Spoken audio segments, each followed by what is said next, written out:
तो नमस्कार, बहुत-बहुत स्वागत है आपका अपने परिवार, आपके अपने चैनल स्टडी कैपिटल पे। मेरा नाम है शैलेश चतुर, मैं हूँ आपके एग्रीकल्चर मेंटर। ठीक है? आई होप आप अच्छे होंगे और स्वस्थ होंगे और बहुत अच्छे तरीके से अपनी तैयारी कर रहे होंगे। आज की वीडियो में बात करने वाले हैं बीएचयू के अंदर जो आपका एमए बीएम और एमबीए इन एग्री बिजनेस, ये दो आपके जो कोर्सेज हैं, इससे रिलेटेड जितने भी आपके डाउट्स आते हैं, तो बहुत ज़्यादा इससे रिलेटेड क्वेश्चन पूछे जा रहे थे। डाउट सबसे ज़्यादा इसी के हैं कि इसका कोर्स कोड क्या है, ठीक है? कोर्स कोड कौन-कौन से कोर्स कोड अप्लाई करेंगे, कहाँ पे इसकी पढ़ाई होती है, मेन कैंपस है, साउथ कैंपस है, किस डिपार्टमेंट के अंदर पढ़ाई होगी, जितने भी आपके डाउट्स हैं, फीस स्ट्रक्चर, सीट्स कितनी है, सारे डाउट्स आपके आज क्लियर होने वाले हैं। वीडियो को शुरू से लेकर लास्ट तक देखिएगा, आपके एक-एक डाउट्स मैं आज क्लियर कर दूंगा, ठीक है? कि आपका एमएबीएम का कोर्स कोड क्या है, किस डिपार्टमेंट के अंदर पढ़ाई होगी, सीट्स कितनी है, ठीक है? एलिजिबिलिटी उसका क्या है, किस कैंपस में आपको पढ़ना पड़ेगा, सारे डाउट्स आपके आज क्लियर होने वाले हैं, ठीक है? तो जितने भी आपके डाउट्स थे ना कोर्स कोड को लेकर, अगर अभी तक आप डाउट में थे, इस वीडियो को एक बार जरूर देख लीजिएगा, शुरू से लेकर लास्ट तक आपके सारे डाउट्स क्लियर होने वाले हैं, ठीक है? लेकिन उससे पहले आप हमारे चैनल पर नए होंगे तो चैनल को सब्सक्राइब करके बेल आइकन जरूर प्रेस कर लीजिएगा ऐसे ही इन्फॉर्मेटिव इन्फॉर्मेशन के लिए, ठीक है? चलिए अब वीडियो को शुरू करते हैं। जो बीएचयू है एमए बीए और एमबीए की बिजनेस, यहाँ पे स्पेशली बीएचयू की बात कर रहे हैं क्योंकि सबसे ज्यादा कंफ्यूजन बीएचयू से ही है, ठीक है? तो यहाँ पे हम बात करते हैं सबसे पहले जो आपका बीएचयू के अंदर एक कोर्स है, जिसके बीएचयू के अंदर एमए बीएम के या एमबीए के दो कोर्सेज है एग्री बिजनेस से रिलेटेड। पहला है सीओक्यू Q01, जिस कोर्स कोड है आपका सीओक्यू Q01, उसके अंदर आपका जो कोर्स आता है master of agri business management, यानी कि इसको हम लोग क्या बोलते हैं, इसको हम लोग बोलते हैं एमए बीएम। क्या बोलते हैं? एम ए बी एम, यानी कि master of agri business management. ये मास्टर डिग्री इसमें आपको मिलेगी, ठीक है? ये आपका प्रॉपर एमबीए का कोर्स नहीं है, जो हम लोग सोचते हैं ना कि एमबीए कर रहे हैं, एमबीए कर, उसका कोर्स नहीं है। इसमें आपको मास्टर डिग्री का वो होता है। ये किस डिपार्टमेंट के अंदर आता है? जो आपका एग्रीकल्चर की फैकल्टी है, उस फैकल्टी के अंदर जो आपका इकोनॉमिक्स का डिपार्टमेंट है, उसके अंदर इसकी पढ़ाई होती है। यानी कि इसकी जो आपकी पढ़ाई होगी कहाँ पे होगी, किस कैंपस के अंदर, मेन कैंपस के अंदर, फैकल्टी ऑफ एग्रीकल्चर के अंतर्गत जो आपका डिपार्टमेंट है एग्रीकल्चरल इकोनॉमिक्स, उसके अंदर आपको इसमें पढ़ाई करने का मौका मिलेगा। सीट्स की बात करते हैं कि इस कोर्स कोड के अंदर सीट्स कितनी है, मिनिमम 10 है, मैक्सिमम 32 है, यानी कि 10 से लेके 32 ये सीट्स आपके रेंज है। यानी कि उसमें सीट्स घटते बढ़ते रहते हैं, लेकिन वो मिनिमम 10 हो सकते हैं, मैक्सिमम 32 हो सकते हैं, ठीक है? हो सकता है कि इस साल आप 30 ही बच्चे एडमिशन ले पाए और एलिजिबल ही नहीं हो पाए, तो 2 सीट्स खाली रह जाएंगी। तो मैक्सिमम सीट 32 जा सकती है, मिनिमम आपकी 10 है, ठीक है? ये सीट्स की बात कर रहे हैं या मेन कैंपस की बात कर रहे हैं, इसकी जो पढ़ाई होगी आपकी मेन कैंपस में होगी, ठीक है? फीस की बात करेंगे तो फीस की है 42,500, यानी 42,500 पर सेमेस्टर की। और पर एनम की बात करेंगे यानी कि एक साल के अंदर आपके 85,000 फीस लगेगा, ठीक है? तो ये जो आपका कोर्स कोड है सीओक्यू Q01 के अंतर्गत जो भी चीजें हैं, ये मैंने आपको बता दिया। ये बाकायदे मैंने स्क्रीनशॉट लगाया, बीएचयू का जो ऑफिशियल नोटिफिकेशन है उससे, आपको अगर जाकर आपको देखना होगा तो आप डाउनलोड करके देख सकते हैं। अब हम बात करते हैं एलिजिबिलिटी की, सीओक्यू Q01 की आपकी एलिजिबिलिटी क्या होना चाहिए बीएचयू में एडमिशन लेने के लिए।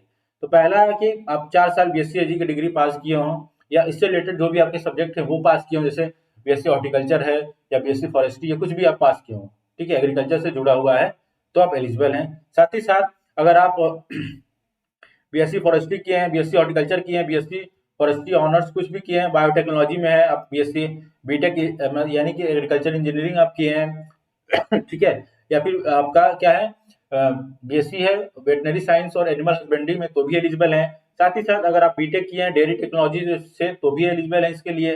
अगर बीटेक किए हैं आप फूड टेक्नोलॉजी में, तो भी आप एलिजिबल हैं। और मिनिमम आपका जो ओजीपीए होना चाहिए 10 में से 6 होना चाहिए, 4 में से 2.5, 5 में से 3.5 और 6 में से 4, यानी जो भी आपका सिस्टम चल रहा होगा, ठीक है? अमूमन सबके यहाँ तो 10 आउट ऑफ 10 वाला ही चलता है, तो जो भी आपका होगा इतना होना चाहिए। बाकी आप अपने कैटेगरी वाइज देख लीजिएगा कितनी आपकी ओजीपीए होनी चाहिए, ठीक है? ये आप देख सकते हैं। तो ये था आपका क्या, एक तरीके से COQ01 का आपका कह सकते हैं एक स्ट्रक्चर, ठीक है, एडमिशन का किस तरीके से पा सकते हैं। इसके अलावा एक चीज और है यहाँ पे जो आप नंबर पाएंगे, केवल वो नंबर ही आपके, ऐसा नहीं है कि उसी नंबर पे आपका एडमिशन हो जाता है, नहीं।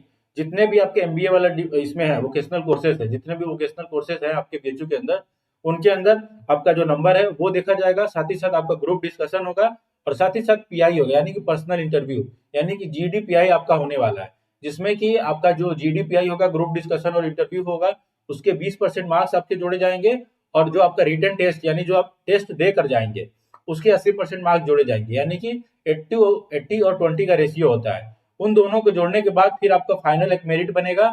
उसमें अगर आपका नाम आता है तो आप यहाँ पे एडमिशन के लिए एलिजिबल है, अदरवाइज नहीं है। तो ऐसा मत सोचिएगा कि आप नंबर ला दिए उसी पे आपका एडमिशन हो जाएगा, नहीं, आपका ग्रुप डिस्कशन भी होगा और पीआई भी होगा। ठीक है, अगर आप एलिजिबल रहेंगे तो आपके लिए मेल जाता है, आपके मेल किया जाएगा कि आप जीडीपीआई के लिए एलिजिबल हैं, आप इस दिन आपका इंटरव्यू होगा, जो भी चीजें आपकी इन्फॉर्म की जाती है। ठीक है, बाकायदे ये लिखा हुआ है और मैंने स्क्रीनशॉट यहाँ पे लगा भी दिया है कि admission to the vocational courses will be on the basis of composite merit comprising of marks in the CUET, group discussion and interview. यहाँ पे साफ साफ लिखा है ग्रुप डिस्कशन और इंटरव्यू के बेसिस पे, जिसमें कि 20% आपके इसके मार्क्स जुड़ेंगे। ओके, ये ध्यान रखिएगा। तो ये तो आपका कोर्स कोड था COQ P01, ठीक है, जिसमें कि आपका कोर्स आता है master of agri business management. ठीक है, तो अगर आपको master of agri business management करना है और मेन कैंपस में पढ़ाई करनी है तो आप कोर्स अप्लाई कीजिएगा। बाकी अगर आपको MBA करना है, ठीक है, ध्यान दीजिएगा, मास्टर ऑफ MABM करना है तो इसके लिए BHU की बात कर रहे हैं, केवल BHU की। अगर BHU में आपको MABM करना है तो ये कोर्स कोड है। अगर BHU से आपको MBA इन एग्री बिजनेस करना है, प्रॉपर MBA करना है एग्री बिजनेस में, ठीक है, ध्यान से सुनिएगा मैं क्या करूं, एग्री बिजनेस में अगर प्रॉपर आपको MBA करना है उसका जो कोर्स कोड है वो आपका अलग है। वो क्या है BHU के अंदर, वो है COQ P12। ठीक है, और ये किस डिपार्टमेंट के अंदर आता है, ये आता है इंस्टीट्यूट ऑफ मैनेजमेंट स्टडीज। इस डिपार्टमेंट के अंदर आपकी MBA इन एग्री बिजनेस की पढ़ाई होती है। ठीक है, जिसका कोर्स कोड है COQ P12। ठीक है, लोकेशन की बात करें कहाँ पे पढ़ाई होगी, तो ये आपका राजीव गांधी साउथ कैंपस, यानी जो मिर्जापुर में कैंपस है BHU का, वहां पे इसकी पढ़ाई होती है। इसकी मिनिमम सीट्स 10 है, मैक्सिमम सीट्स 59 है, 60 भी नहीं है, 59 है, यानी कि 10 से लेके 59 यानी 59 के बीच में आपके सीट्स यहाँ पे होंगी। ठीक है, जिस प्रकार से आपके बच्चे आएंगे उस प्रकार से एडमिशन होगा। फीस की बात करते हैं तो इसकी आपकी फीस थोड़ी सी ज्यादा है, 2-3 हजार मान लो, उसमें 42,000 था, इसमें मान के चलिए 45,000 है, यानी कि 2,500 फीस यहाँ पे ज्यादा है। ठीक है, और पर एनम की बात करेंगे तो आपका कितना है, 90,000। ठीक है, यानी और पर सेमेस्टर करेंगे 45,000। ये इसका फीस स्ट्रक्चर है।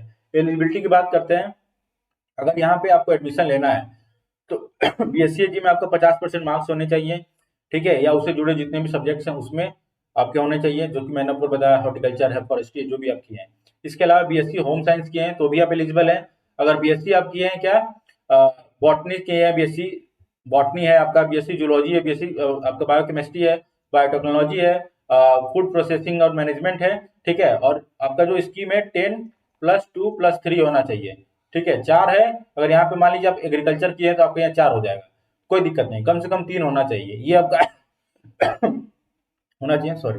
ठीक है, या आप इनमें ग्रेजुएशन किए हो या फिर इन सब्जेक्ट्स में आप क्या किए हैं, पोस्ट ग्रेजुएशन किए हो, यानी कि आप पोस्ट ग्रेजुएट हैं, ये जो सब्जेक्ट्स मैंने बताया उनमें, तो भी आप एलिजिबल हैं। और आपने ग्रेजुएशन किया तो भी आप एलिजिबल हैं, किसके लिए, COQ P12 के लिए। ठीक है, और इसमें भी जो एडमिशन होगा आपके नंबर आएंगे, उसमें फिर आपका GD होगा, फिर PI होगा, यानी ग्रुप डिस्कशन इंटरव्यू होगा, फिर उसके हिसाब से आपके नंबर जोड़े जाएंगे, यानी कि 20% और 80% के हिसाब से। ध्यान दीजिएगा, इसका जो सिलेबस है, अब मैं थोड़ा सिलेबस का डिस्कस कर लेता हूँ। ठीक है, हमारे यहाँ देखिए कोर्स, क्रैश कोर्स चल रहा है ABM COQ P01 का। ठीक है, ध्यान दीजिएगा, हमारे यहाँ जो क्रैश कोर्स चल रहा है COQ P01, ठीक है, जिसको मैं पढ़ा एग्रीकल्चर का जो सिलेबस है।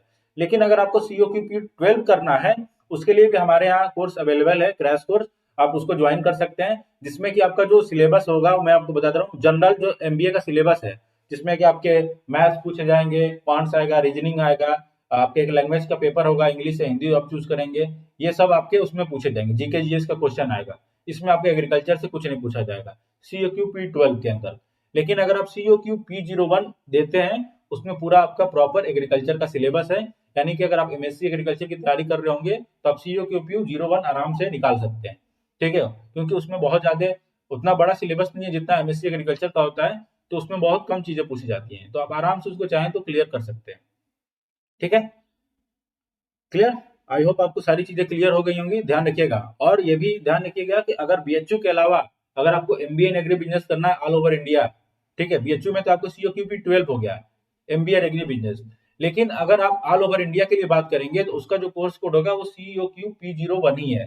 ठीक है, यानी कि BHU के अलावा अगर आपको कहीं भी MABM या फिर MBA इन एग्री बिजनेस में एडमिशन लेना है इंडिया में COT के थ्रू, तो उसके लिए आपको COQ P01 ही देना पड़ेगा।